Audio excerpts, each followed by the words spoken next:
kao i u prethodnih nekoliko meseci, ne samo predstavnici Ministarstva saobraćaja i građevine i infrastrukture, nego i direktori preduzeća od Građevinske direkcije Srbije, Puteva Srbije, Koridora Srbije, Železnice.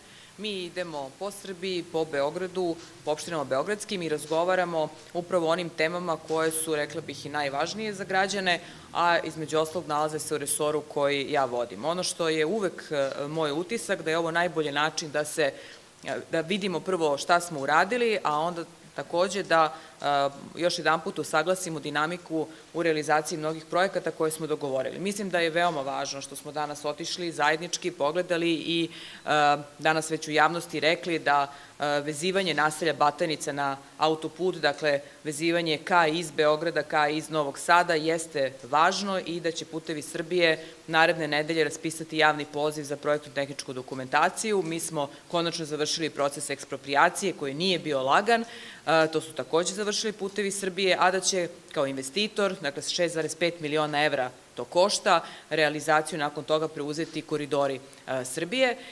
Mislim da je to kapitalno važno kada govorimo o građanima Batajnice, pre svega kada govorimo o privredi.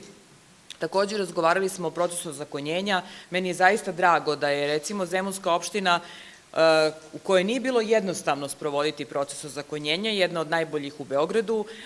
Mi smo danas dali zajednički svečano 10 rešenja o ozakonjenju zajedno sa gradskim sekretarom, odnosno dakle sa gradom Beogradom i mislim da je to primer kako se radi, budući da upravo imamo određena naselja u Zemunu koje su imala i koje imaju nasleđe praktično nerešenih, odnosno nelegalno izgrađenih objekata, jer je to na kraju krajeva bio jedini način da ljudi grade u nekom periodu. Tako da razgovarali smo naravno o ovom drugom projektu, ja ne bih to ponavljala sada, činjenica jeste da će izmenjeni lokacijski uslovi za međunarodni pristan biti već sledeće nedelje, da mi zajedno radimo poslove. U stvari moja poruka, bez obzira da sada ne bi govorili o svakom projektu ponaosob, da li je u pitanju projekat ozakonjenja, da li je u pitanju put, da li je u pitanju pruga, ali ono što mi radimo, radimo zaista zajedno. Dakle, opština, grad Beograd i Vlada Republike Srbije i to je sigurno, rekla bih, dobitna kombinacija u smislu najboljeg za građane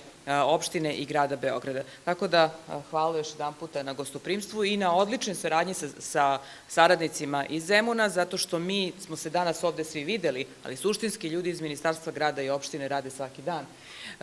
Možda bi bilo dobro reći da ove godine Putevi Srbije će u održavanje puteva na opštini Zemun uložiti 250 miliona dinara.